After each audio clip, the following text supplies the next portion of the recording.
Alors, paracha de la semaine, paracha de Kitetse. Alors, c'est une paracha extrêmement riche en mitzvot. Il y a énormément d'informations. On va s'arrêter sur les premières mitzvot de la paracha. On va réfléchir un petit peu ensemble. Il y a une mitzvah qui c'est assez intéressant parce qu'en fait, elle n'est pas énormément commentée. Et on va voir qu'elle a beaucoup de sens. Voilà, elle a un sens premier, évidemment, mais elle a un sens plus profond qui nous concerne, surtout dans les jours qu'on vit aujourd'hui, le mois de Elul. Donc la première mitzvah de la paracha, c'est Kitetse la milchama, lorsque tu vas sortir en guerre. Et là-bas, on nous parle de la fameuse Yefat Toar. Qu'est-ce que c'est que la Yefat Toar? C'est une mitzvah très bizarre, très difficile à comprendre d'après le pshat. D'après le pshat, on a beaucoup de mal. Le pshat, ça veut dire l'explication simple. On a beaucoup de mal à saisir qu'est-ce que la Torah nous veut ici. Elle nous dit comme ça, lorsqu'un homme il va aller faire la guerre, il va être loin de sa famille pendant longtemps, il va gagner, on va gagner les Bnei Israël, c'est une guerre dans laquelle on va dominer, et qu'on va avoir des captifs, et surtout des captives. Là-bas, si parmi les soldats juifs, il y en a un qui voit une captive, donc une Goya, et qui la trouve belle, ben, il a le droit de se marier avec elle. Oui. Il a le droit. La Torah nous dit on a le droit de se marier avec elle, on l'appelle Yefat Toar. Yefat, ça veut dire elle est belle. Elle a une belle apparence. Déjà, le mot dans la Torah, il est très péjoratif, parce que quand tu dis que la raison pour laquelle il va se marier avec elle, c'est parce qu'elle a une belle apparence, déjà tu as du mal à comprendre. C'est-à-dire que la Torah, elle vient ici te donner une autorisation de quelque chose que normalement il n'est pas permis de faire ça. Pourquoi? Parce que c'est une Goya.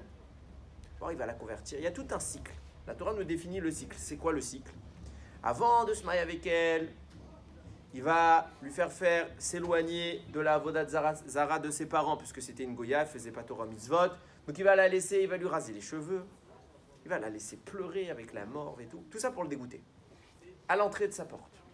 Et au bout d'un mois, s'il veut toujours se marier avec elle malgré tout ça, parce qu'on sait que la chevelure d'une femme, si tu lui enlèves, forcément ça atteint beaucoup à sa beauté. Si malgré tout il veut se marier avec elle, alors après toutes ces conditions, il peut se marier avec elle. Et Chachamim nous explique pourquoi la Torah elle a autorisé ça. C'est pour te dire que la Torah ne vient nous parler que contre le Yetzer Hara. Et on sait ici qu'il y a peut-être une fébrilité, puisqu'il est parti à la guerre, ça fait longtemps qu'il n'est pas avec sa famille.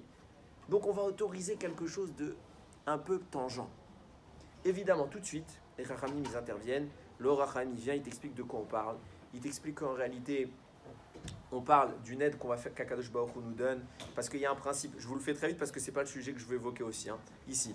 Il y a un principe très connu que quand on est sorti faire une mitzvah, on peut pas quand on est occupé à faire une mitzvah, on ne peut pas faire une avera. Là, quand on sort faire une guerre pour Hachem, qui était la milchama, tu vas faire une guerre pour Akadosh Baruch Hu, c'est une mitzvah. Le soldat fait une mitzvah. Donc il peut pas, normalement, au moment de la mitzvah, il n'est pas censé faire une avera. Donc s'il voit cette femme-là, ça ne peut pas être du Yetzer Hara. D'autant que, quel homme? Allez, il est éloigné, il est tout ce que tu veux. La femme, maintenant, il va la rendre dégoûtante. Il n'a pas envie d'aller avec elle. Et malgré tout, à la fin, il veut s'unir avec elle. Nous dit Rachamim, en réalité, cette femme-là, au fond de son âme, elle a une parcelle de Neshama juive qu'elle a perdue. Je vous le fais en très bref, c'est beaucoup plus long en réalité parce que ce n'est pas mon sujet. Elle a une parcelle de Neshama juive que le Satan, il a volé à Hachem, entre guillemets, au moment de la faute de Adam et Chava. Et Hachem veut récupérer cette parcelle-là. C'est pour ça que dans les yeux de l'homme, il va la rendre attirante. Yefat Toar, c'est une belle femme, pas elle physiquement. C'est qu'au fond de son âme, il y a quelque chose de beau. C'est quoi? Cette Neshama juive. Et Akadosh Baruch Hu veut qu'il la ramène à la Torah et au mitzvot. C'est pour ça qu'il va ici autoriser. Mais en tout cas, d'après le pshat, l'explication simple, c'est tangent. Et qu'est-ce qu'ils nous disent, Rachamim? Si tu fais ça, il va se passer que tout de suite après, deuxième sujet de la paracha, toi, tu es déjà marié. Si tu prends une deuxième femme, ça veut dire que tu vas te retrouver avec deux femmes. Il y a un problème. S'il y en a une que tu préfères par rapport à l'autre, la Torah nous dit ça. Imagine, il a deux femmes à l'époque où c'était permis la polygamie. Il a deux femmes et il y en a une, il l'aime plus que l'autre. Il va se passer quoi? Ils vont avoir des enfants les deux. La première qui a des enfants, l'aîné de la famille, c'est celle qu'il n'aime pas. Et la deuxième femme, celle qu'il aime, aussi elle a un garçon. Lui, il sera tenté de faire quoi? Vous savez que d'après la halakha, quand Chas v'Shalom les parents décèdent, on a l'héritage. L'aîné a le droit à une double part. Mais comme lui, il aime, ne sois pas jaloux, comme lui, il aime sa femme, l'autre femme, que son fils, c'est pas l'aîné, il a envie de lui donner à son fils, à lui qu'il aime, deux parts, à la place du vrai aîné, le premier qui est né de la femme qu'il n'aime pas. Et un Torah te dire, tu n'as pas le droit. Ça, c'était le deuxième sujet. Troisième sujet, le Ben Sorer ou Moré. Qu'est-ce que c'est que le Ben Sorer ou Moré? C'est ce qu'on appelle l'enfant rebelle. Il est tellement rebelle, il est tellement pourri, c'est un voleur, c'est tous les maux du monde tu le trouves chez lui. C'est tellement rare que la Gemara nous dit ça n'a jamais existé. Mais en tout cas, c'est hypothétique, c'est tellement mauvais que la Torah nous demande de le mettre à mort. C'est dur à entendre. Un homme qui va mettre son fils à mort. Passons. Quatrième sujet de la paracha. Si un homme il fait une avéra, passible de mort, on va le tuer. La Torah te demande une halakha. Tu dois l'enterrer. C'est pas parce que c'est un rachat. C'est pas parce que tu l'aimes pas. Parce qu'il a fait quelque chose d'atroce que tu le laisses pendu comme ça, errer avec un cadavre dans les rues. Non, on doit quand même l'enterrer. Cinquième mitzvah, c'est sur celle-là que je veux parler, c'est pour ça que j'ai fait vite. Mitzvah que vous connaissez tous. Mitzvah de Hashavat Aveda.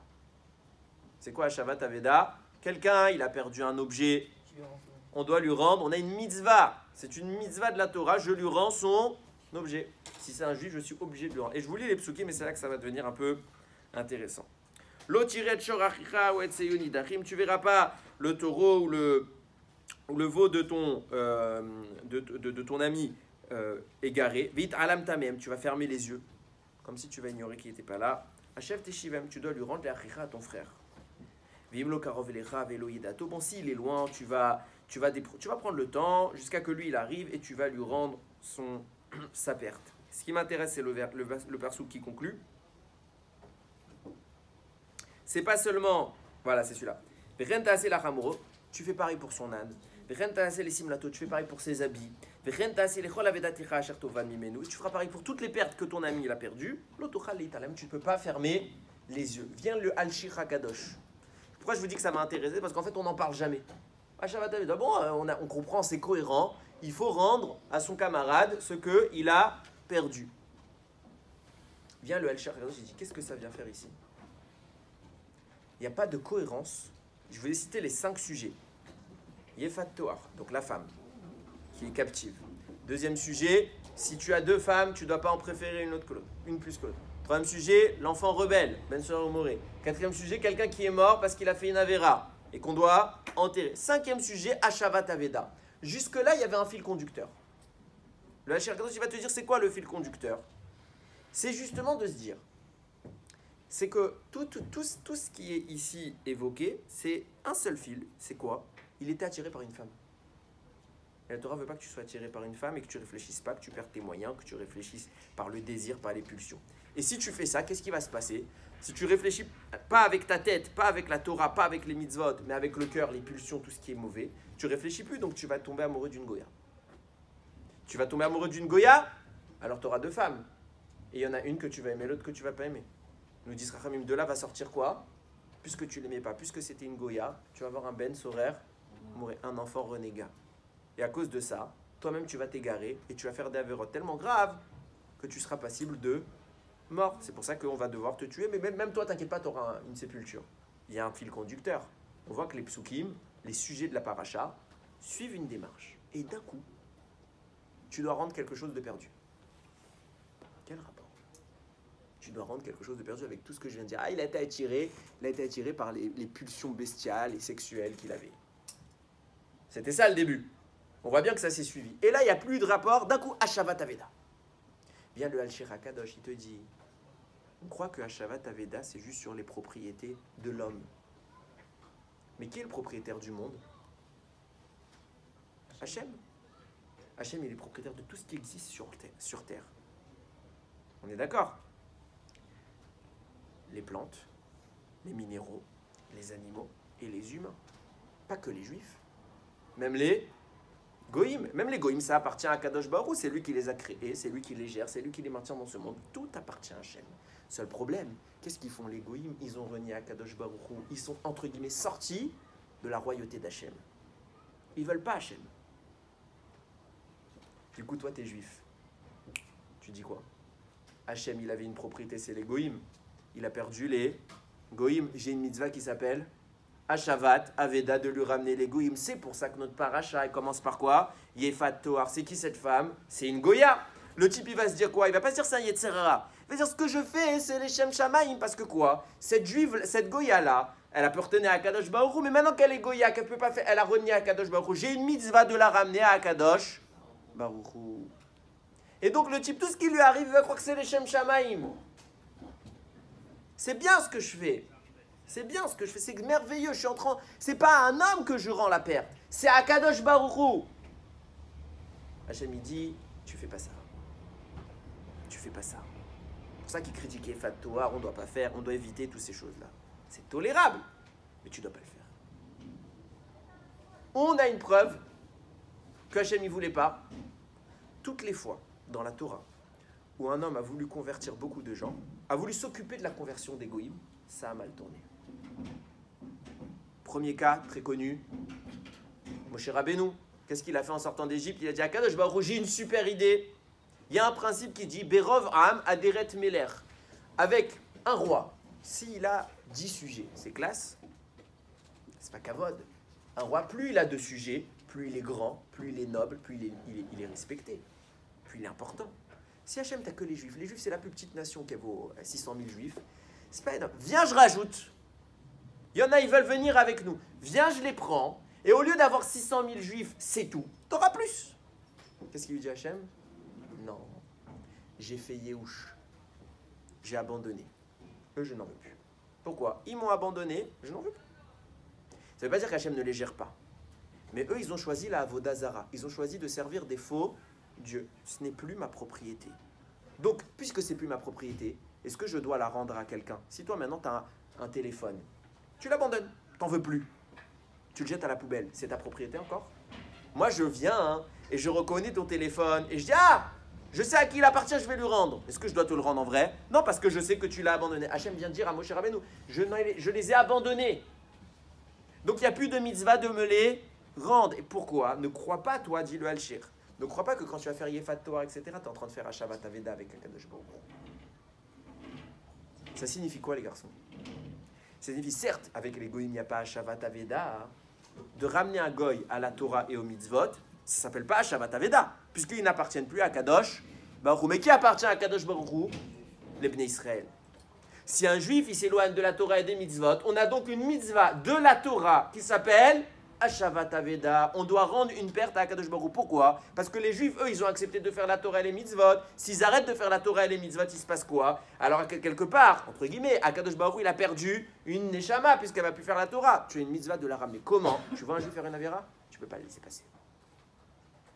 Tu ne peux pas le laisser passer. Ah, tu vas me dire, mais dans la Torah, Rav, il n'y a pas écrit Hashavat Aveda sur l'homme, il y a écrit Hashavat Aveda sur les animaux, sur les habits. Il n'y a pas écrit l'homme. Après, il y a écrit toutes les pertes de ton frère. Mais on voit que c'est les objets, c'est pas l'homme. On est d'accord? Ramim te dit, tous les matins, tu dois dire dans la tfila, avant Odou. Vous savez que dans les livres, avant Odou le matin, parce que dans plein d'endroits, tout le monde commence à Odou. Mais Odou, c'est pas le début de la tfila. Il y a 15-20 pages avant. 15 minutes de tfila à faire, c'est la ptira, c'est la ktoret, etc. Là-bas, tu dis à Hachem, il n'y a pas de différence entre moi et un animal.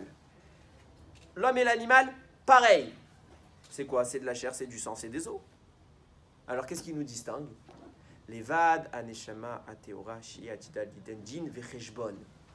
La seule différence entre l'animal et l'homme, c'est la neshama qu'Hachem il a mis chez l'homme. Et elle va venir plus tard, elle a des comptes à rendre. Ce qui veut dire que si un homme il n'a pas sa neshama, c'est comme une bête, c'est comme un animal. C'est un corps vide. C'est quoi un corps vide? C'est un habit qui n'a rien à couvrir.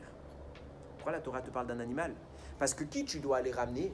C'est le juif qui a perdu sa neshama, qui a oublié qu'il était juif, et que lui, il faut le ramener à Akadosh. Alors aussi, il a perdu sa neshama, c'est quoi? C'est un chamor, c'est un shor, c'est une bête.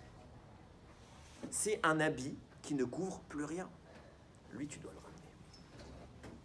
Lui, tu dois le ramener. Tu as une obligation de le ramener. C'est pas « ce serait bien ». Nous, on croit. Si on fait faire tchouva à un juif, c'est bien. C'est sympa. Non, c'est obligé. De voir un juif éloigné, c'est notre responsabilité que d'aller le voir et de l'aider. Pas de fermer les yeux. Le Sfat Emet, il écrit quelque chose d'extraordinaire. Il dit, il se passe quoi quand Réhouven, c'est un juif, il arrête Torah Mitzvot. Il ne fait plus la Torah et les Mitzvot. Il a une mitzvah à faire. Le matin, il a la mitzvah des tefilines. Il ne la fait pas. Qu'est-ce qui se passe dans le ciel? Sachez que pour pouvoir faire une mitzvah sur terre, Hachem dans le ciel, il envoie une énergie qui nous aide. Elle est là. C'est-à-dire qu'à l'heure de la tfila, à l'heure des tfilines, il y a une énergie qui est juste au-dessus de ta tête. Si tu décides de faire la tfila et de mettre tes tfilines, tu prends cette énergie. Si tu décides de ne pas la faire, elle reste au-dessus de ta tête. Elle va où? Qui la prend? Le tzaddik qui est à côté de toi, qui lui fait la mitzvah. C'est écrit qu'Abraham, il a pris le mérite de tous les gens de son époque. C'est pour ça qu'il a choisi Hachem, que lui, à la place de tout le monde. Pareil, Moshe Rabbeinu, c'est qu'au moment de Har Sinaï, au moment du don de la Torah, les malachim ils sont descendus, ils ont posé sur la tête des Bnei Israël des couronnes. Des couronnes. Et il s'est passé quoi après? Les Bnei Israël, ils ont fait Calavera? Vaudor. Vaudor! Ah, t'as fait le Vaudor? Les malachim, ils ont retiré les cornes. Qui les a récupérées toutes? Hachem? Non, elles sont descendues sur terre, c'est pour l'homme. C'est celui qui n'a pas fauté, celui qui reste un tzaddik. Le seul qui n'avait pas fauté, c'était Moshe. Moshe, il a récupéré toutes les couronnes et vient nous dire le Sfat Emet. Qu'est-ce qui se passait? Tous les Shabbats, il leur rendait. Le Shabbat, il revenait, il leur donnait à chacun, tiens, remets ta couronne. Pourquoi? Dans Shabbat, il y a le mot shav, la chouve, comme tchouva. Shabbat, il faisait un élan de tchouva. Pourquoi Moshe, il leur rendait? Tu as récupéré tout le pactole. Pourquoi tu leur rends?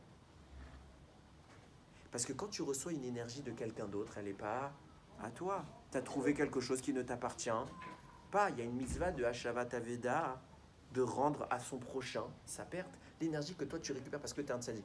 Tant mieux, profites-en tant qu'elle est là. Mais tu as une mitzvah de la rendre. Ton objectif, c'est pas juste de profiter à la place de l'autre. Ton objectif, c'est de le rendre à l'autre. C'est pas à toi. Il y a un commentateur, il s'appelle le Yarod Devash. Il dit quelque chose qui m'a fait trembler. Ça m'a fait trembler. J'ai compris pourquoi le Beth Amikdash n'a pas été reconstruit. Il le dit clairement. Nous, on se pose tous la question. Je me suis posé la question pendant longtemps. Et c'est vrai ce qu'il dit. C'est mamad, vous allez me dire, c'est impossible que vous me disiez que c'est faux. Il dit, c'est écrit. Pour quelle raison le Beth Amikdash a été détruit le deuxième? À cause de la haine gratuite. Aujourd'hui, on n'a toujours pas réparé, la preuve en est. Parce que le Beth Amikdash, il n'est pas reconstruit. S'il y avait de l'amour gratuit, si ça y est, c'était réparé cette erreur-là, alors le Beth Amikdash, il serait ici, on serait déjà à Yerushalayim, on aurait le Kohen Gadol, on aurait tout. Et on voit que quoi? Le Beth Amikdash, il n'est pas là. Ribono Shel Olam, ça veut dire on est toujours au niveau de la haine gratuite. Aujourd'hui, les Juifs, ils se détestent les uns les autres. Alors bien sûr, je ne dis pas qu'il n'y a jamais de dispute. Je ne dis pas qu'il n'y a pas d'erreur. Mais quand tu regardes le Ham Israël, quand tu vois aujourd'hui que dès qu'il y a un homme, il est malade, ou chas v'shalom, une femme, elle est malade, il y a quelqu'un, il envoie un texto qui va tourner chez 100 000 personnes, faites Teilim pour un tel, je ne le connais pas, je ne l'ai jamais vu, qu'est-ce que je fais? Je lis un Teilim pour lui. Pourquoi? Parce qu'il est juif, juste parce que tu es juif et je t'aime, je fais Teilim pour toi. Vous allez dans les synagogues, il y a un monsieur, il vient te dire, écoutez Rabotai, j'ai ma fille, elle doit se marier, j'ai pas d'argent, qu'est-ce qu'ils font les juifs? Ils sortent même une pièce de 1 euro parce qu'ils ont que ça, ils donnent. Mais je te connais pas. Pourquoi je te donne? Parce que tu es juif et je t'aime. Vous avez déjà remarqué, vous croisez un juif dans la rue, bon ça c'est pas vrai en Israël, parce qu'ils ont l'habitude, mais nous, entre nous, en France, on croise un juif dans la rue, on se fait un petit hochement de la tête pour on s'est reconnu. Mais je te connais pas, qu'est-ce que tu as besoin de me faire? Je sais que tu es juif. Parce que tu es juif déjà. Est-ce qu'il y en a un que vous connaissez, qui va voir un juif un jour se faire embêter, qui va rien faire? Évidemment, à part s'il peut rien faire. Mais s'il peut faire quelque chose, il y en a un qui va rien faire? Personne. Tout le monde va venir, il va courir, il va l'aider. Impossible, parce que c'est un juif. Je l'aime, c'est un juif, je peux rien faire. C'est tellement vrai que je vous promets que ce n'est pas des blagues. Quand vous regardez un peu les goïms qui croient qu'il y a des complots juifs, etc., ils vous disent, pourquoi les juifs réussissent? Parce qu'ils s'aident les uns les autres. Les goïms le disent. T'as pas meilleur argument dans le ciel pour dire qu'on s'aime. Qui va dire que les juifs s'aiment pas les uns les autres? Alors bien sûr, il y a des disputes, j'ai pas dit que c'est parfait, mais tu peux pas me dire qu'il y a aujourd'hui de la sin atrinam, qu'on se déteste quand on se voit. Yevchar, pas possible. Et pourtant, le Beth Amikdash, il est parvenu. Je me suis posé cette question pendant des années. Dimanche, j'étais en train d'étudier. Je tombe sur ce Yarod Devash, mais c'est merveilleux. Je dis bien sûr qu'on s'aime, on aime notre corps. Je te vois, ce que je vois, j'aime. Ta neshama, j'en ai rien à faire. Ta neshama, je m'en fous. Voilà ce qu'il a dit, Yarod Devash. Où il te prouve ça? Il te dit en effet, je te donne une preuve. C'est que si je vois un jour un juif qui a besoin de quoi manger, son corps il est en danger, donc je l'aide. Puisque son corps est malade, je l'aide. S'il a besoin de faire télim pour son corps, je l'aide. S'il se fait embêter parce qu'il se fait frapper, je l'aide. Il veut marier sa fille, je l'aide. Tout ça, c'est matériel. Mais si à la synagogue, je vois un juif qui parle pendant Kaddish, je l'aide. Je lui fais comprendre, c'est grave. Qu'est-ce que je me dis tout de suite? Moi, je vais lui... Oh. Chacun fait ce qu'il veut. Je parle avec lui. Chacun, limite, je vais parler avec lui. Chacun fait ce qu'il veut. Qui je suis moi? Qui je suis moi pour lui faire comprendre que ce qu'il fait, c'est grave? Mais tu es en train de lui faire mal à ta neshama. Tu es en train de faire mal à ta neshama. Si je te voyais en train de te faire du mal à ton corps, j'interviens ou j'interviens pas? Là, j'interviens. Mais je te vois te faire du mal à ta neshama, je m'en balance. Je m'en balance. Un juif, il fait pas Shabbat. On regarde. Et ça, je vous promets, c'est pas une blague. Au Hashem, avec le temps, on grandit, et plus on fréquente des gens qui sont dans la Torah Mitzvot. Ça faisait longtemps que j'avais pas vu quelqu'un qui mechalel Shabbat. J'ai vu Shabbat, des gens qui mechalelim Shabbat. J'étais avec ma femme, elle me regardait, hein, c'est pas une blague. J'étais choqué. J'étais choqué.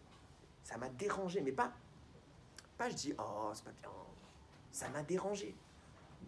J'ai vu un juif avec un téléphone, j'ai tourné la tête. Et en fait, je me suis rendu compte en lisant ce texte, j'ai fait une grave avéra. J'aurais pas dû tourner la tête. J'aurais dû aller l'aider. Pourquoi? Parce que c'est de la sinatrinam. Si tu vois un juif, je t'écoute dans 2 secondes, tu vois un juif qui fait une avéra, si tu l'aides pour son corps, a fortiori, tu dois l'aider pour sa neshama. Oui. Et on peut rien lui dire à celui qui fait la Shabbat. Ah, on peut rien lui dire. Quand la kavod. Il y en a qui disent, il y a Harod de Vache, il dit ce que tu dis. Il dit, mais qui suis moi pour lui dire? Il y a le Rav, laisse le Rav. Le Rav, il va lui dire. Le rabbin, il a une aura. C'est le rabbin. Lui, il dit l'inverse.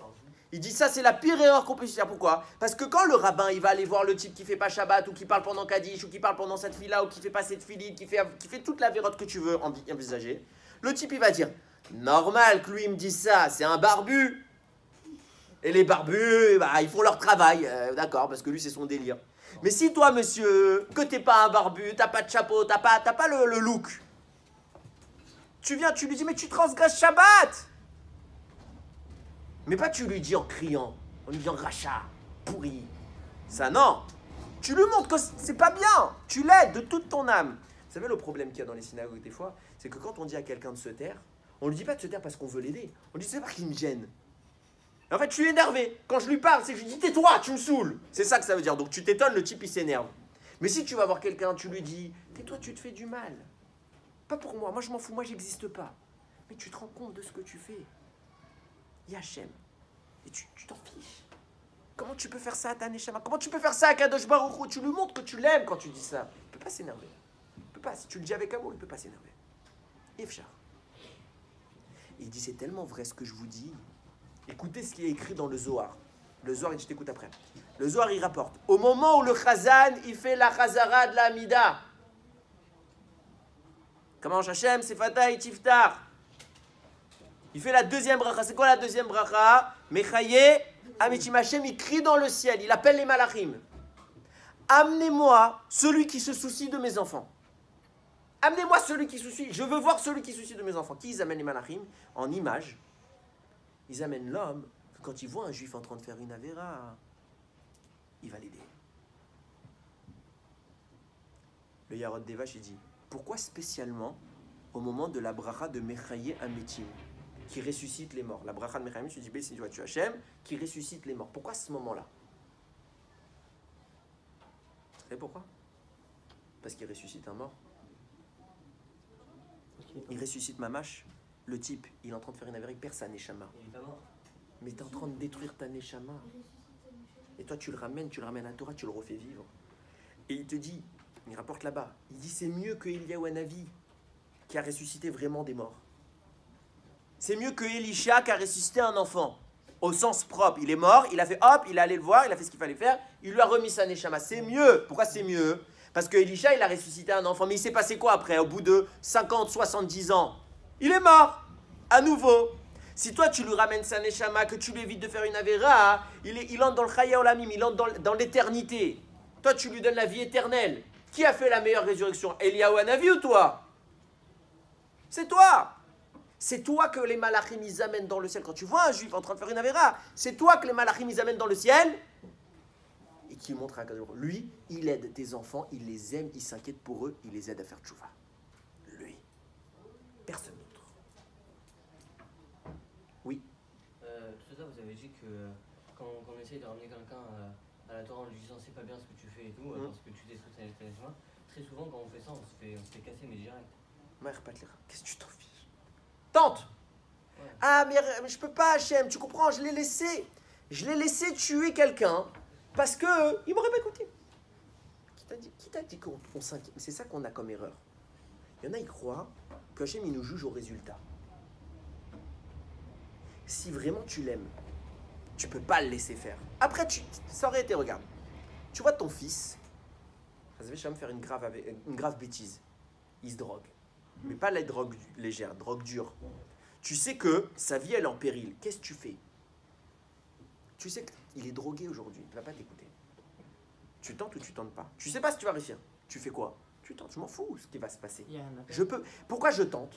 Même s'il n'y a rien à faire. Pourquoi je tente? Parce qu'il y a rien à perdre. Mais parce que c'est pas question qu'il n'y a rien à perdre. C'est que je ne peux pas rester immobile. C'est mon fils. Je l'aime. Je ne peux pas rien faire. En fait, quand j'agis pour mon fils, je ne me pose pas la question de est-ce que je vais réussir ou pas. J'agis parce que c'est inné. C'est mon fils. Je ne peux pas rester immobile. Je ne peux pas rester inactif. Pareil. C'est ça l'amour du juif. Pas l'amour de son corps parce qu'il a besoin de parnassa. L'amour de sa neshama. Quand on aimera les juifs au point ou quand on le voit faire une avéra, on ne peut pas rester immobile. Ça veut dire qu'on va réagir sans se poser la question est-ce que je vais réussir? Est-ce qu'il va mal le prendre? Bien sûr, mal le prendre, on doit se poser la question. Il faut savoir comment lui parler. Mais est-ce que ça va marcher? Est-ce que c'est pas inutile? Est-ce qu'il va m'écouter? On ne doit pas se poser la question, ça doit être inné. Oui. Vous avez dit qu'en quoi la prière de Machaya Mitim, c'est pour faire revivre l'âme de quelqu'un qui est en Non, j'ai pas dit ça. J'ai dit qu'au moment où Hachem il dit qu'il va ressusciter les morts à la fin des temps, à ce moment-là où le Chazan il bénit Hachem pour ça, parce qu'à la fin des temps Hachem va nous ressusciter, il va ressusciter tous les métim, tous les morts, Triat Métim. À ce moment-là, Hachem, à quoi il pense? Il pense à celui qui aide ses enfants à faire tchouva, parce que c'est la plus grande Triat Métim. Et ça s'appelle Mitzvah Tashavat Aveda. Oui, Tu as perdu quelque chose, tu étais en train de perdre ton âme, toi je viens, je te la rends. Mais c'est pas une bénédiction individuelle que la Mitzvah. Non, c'est Hachem, on bénit Hachem qui va ressusciter les morts. Et comme Hachem il pense à ce moment-là, il écoute ta tfila, il dit moi je vais ressusciter les morts. Est-ce que toi tu ressuscites les morts? À ton niveau, tu le fais? Tu vois un juif dans la misère religieuse, tu l'aides? Non, pourquoi? On s'en fout. Je t'aime pas.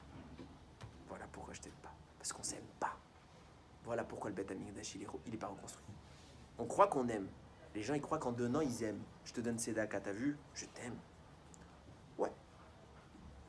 Là où tu peux un peu faire un petit effort, c'est bien de donner Sedaka, j'ai pas dit ça. Mais où est-ce que tu te bats? Est-ce que tu te bats pour me sauver la vie?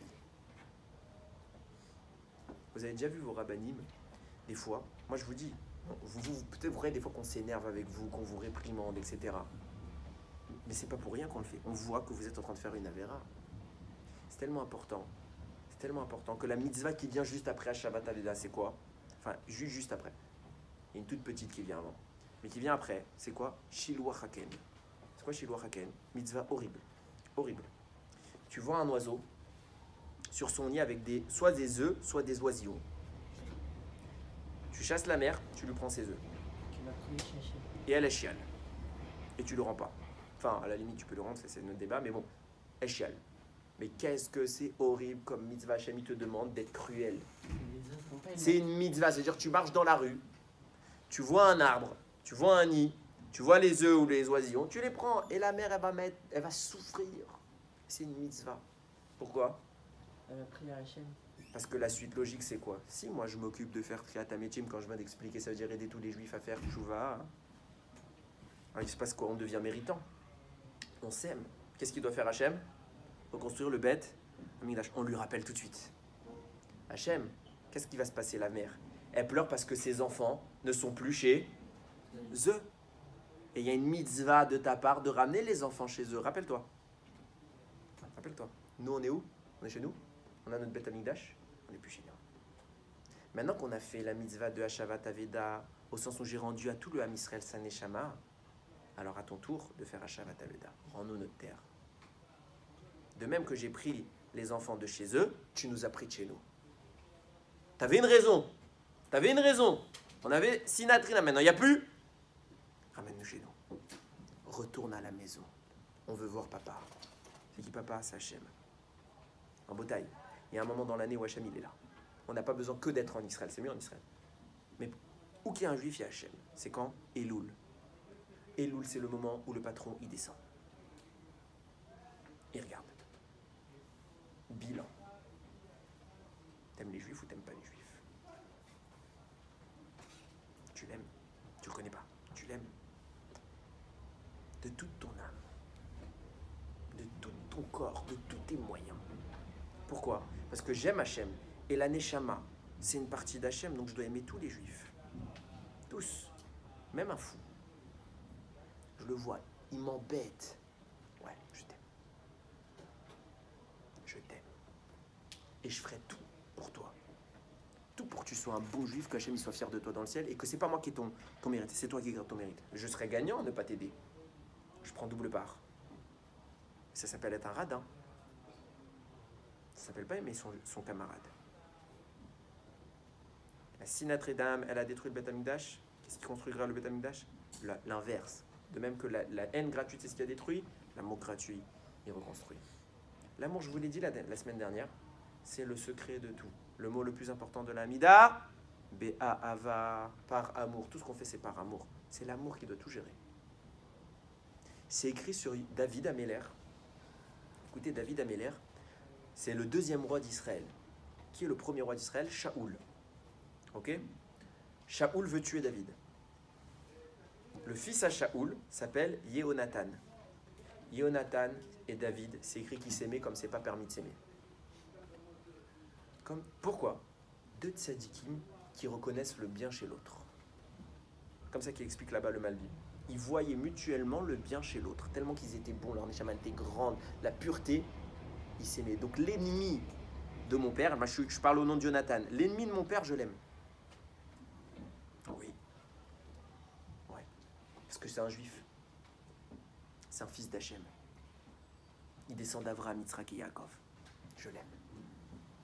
Il n'y a pas plus beau, il n'y a pas plus grand. Fais tchouva aux autres, et il pose la question, j'ai oublié de le dire, il y aura des vaches. Il dit, et si moi je parle pendant Kaddish, est-ce que je peux dire à mon camarade de ne pas parler pendant Kaddish? C'est une bonne question ça. Ah, toi tu parles pendant Kaddish. Vous connaissez ces gens à la synagogue, ils font chut et ils parlent. Ça tu fais, c'est le pédale qui se fout de la charité. J'ai le droit de lui dire tais-toi? Il dit oui, j'ai le devoir. Pourquoi? Parce qu'en lui disant tais-toi, ça m'apprendra à me taire. Parce que si vraiment je l'aime, je vois qu'il se fait du mal, je comprends que je me fais du mal. Et je vais apprendre à me taire. Encore une fois, je n'ai pas dit de dire à un juif à la synagogue chut. Ça, c'est l'inverse de l'amour gratuit. C'est parce qu'en fait, il me dérange à moi que je lui dis chut. Ça, c'est pas beau. Trouve le mot, trouve le moyen, trouve comment lui parler. Envoie quelqu'un pour l'aider, mais tu ne peux pas rester insensible. Si tu restes insensible, c'est que tu ne l'aimes pas. Et nous, on s'aime. Si on s'aime, Hachem il nous aime. Si Hachem il nous aime, qu'est-ce qui va se passer à Rosh Hashanah? Livre de la vie. Il n'y a pas de question. Il n'y a pas de question. Si on s'aime, on va faire quoi? J'ai une dispute avec quelqu'un? On va faire le shalom, on va faire la paix. Tout va être réparé. Tout va être réparé. Et si j'aime Hachem, pareil. Tout est là. Alors, Yiratson Kakadosh Baruch Hu, il écoute notre filote, et surtout que nous, on se regarde les uns les autres, pas pour voir le défaut, pour voir comment arranger les défauts. Baruch Adonai Leolam. Amen. Amen. Amen.